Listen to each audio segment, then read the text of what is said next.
যেটা সেটা হলো শিরকের গুনাহ থেকে বেঁচে থাকা। এটা থেকে বেঁচে থাকা, শিরকের গুনাহ থেকে বেঁচে থাকা।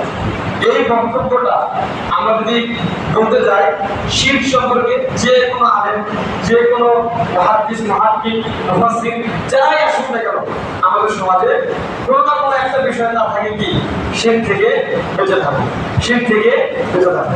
যে এই কথাগুলো আমরা শুনে আসছি। আজকে আমরা যে আলোচনাটা শুনবো সেটা হলো মানুষদেরকে স্মরণ করিয়ে দাও, স্মরণ করিয়ে দেওয়াটাই মানুষের জন্য উপায়। আমরা আসলে এই আলোচনাগুলো আগেই শুনছি বিভিন্ন পদ্ধতিতে, বিভিন্ন মাধ্যমে বা অন্যান্য বিষয়ের সাথে, কিন্তু আজকে আমরা শুনবো একসঙ্গে একত্রিত করে। বিষয়টা হচ্ছে পাপ মোচনের উপায়। পাপ মোচনের উপায়, সর্বপ্রথম উপায় কি? শিরকের গুনাহ থেকে বেঁচে থাকা। শিরকটা কি এটা আমরা আগে থেকেই জানি। শিরক হচ্ছে আল্লাহর ইবাদত, আল্লাহর ইবাদতে, আল্লাহর ইবাদত যে আমরা করবো, এই ইবাদতের ক্ষেত্রে তিনি এক এবং অদ্বিতীয়।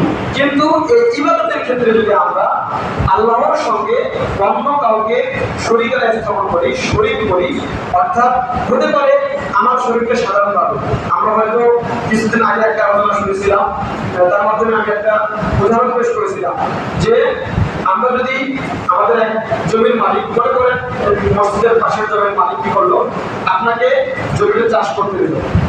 আপনি কি করলেন? ওই জমির মালিক সম্পর্কে আপনার জানা নাই, জমিটা সম্পর্কে আপনার কি নাই, জানা নাই। আপনি কি করলেন? অন্য আরেকজনের জমিতে কি করে দিলেন? চাষ করে দিলেন। ওই মালিক কি আপনাকে টাকা পয়সা দিবে, পারিশ্রমিক দিবে? দিবে না। তো ঠিক তেমনি আল্লাহ সুবহানাহু ওয়া তাআলা বলছেন, জমা খলাকুল জিন্না ওয়াল ইনসা ইল্লা লিয়াবুদুন, আমি মানুষ এবং জিন জাতিকে আমার ইবাদত করার জন্য সৃষ্টি করেছি। কার ইবাদত? আল্লাহর ইবাদত করার জন্য সৃষ্টি করেছি। এখন এই আল্লাহর ইবাদতের ক্ষেত্রে যদি আমরা অন্য কাউকে শরীক স্থাপন করি, যেমন হতে পারে পাঁচ সালাত।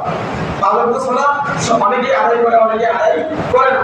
আবার কিছু কিছু আছে লোক দেখানো ইবাদত করে। কি করে? লোক দেখানো ইবাদত। যেগুলো আজকে সমাজের বিভিন্ন নামী দামি মানুষ আসছে, তারা কারো মানবন্ধ ব্যক্তি আছে, আজকে যদি আমি মসজিদে না যাই তাহলে হয়তো আমার মান সম্মান শেষ। পরে করে শেষ করলো ওই মানুষের সঙ্গে নামাজের দিকে চলে আসে। এই যে ইবাদত করলো ঠিকই, ইবাদত করলো ঠিকই, কিন্তু ইবাদতের ক্ষেত্রে কি করে ফেললো? আল্লাহর সঙ্গে অন্য কাউকে শরীক করে ফেললো, মানুষকে শরীক করে ফেললো। যে আমি যদি ইবাদতটা দেখানোর জন্য করি তারা ভালো হবে, তারা হয়তো আপনাকে ভালো বলতে পারে, তারা হয়তো আপনাকে সাধুবাদ জানাইতে পারে, কিন্তু আল্লাহর কাছে আপনি কি? অপরাধ। আল্লাহর কাছে অপরাধ। এই অপরাধ আমার ছোট থাকা অপরাধ, কমের বড় অপরাধ। অর্থাৎ আল্লাহর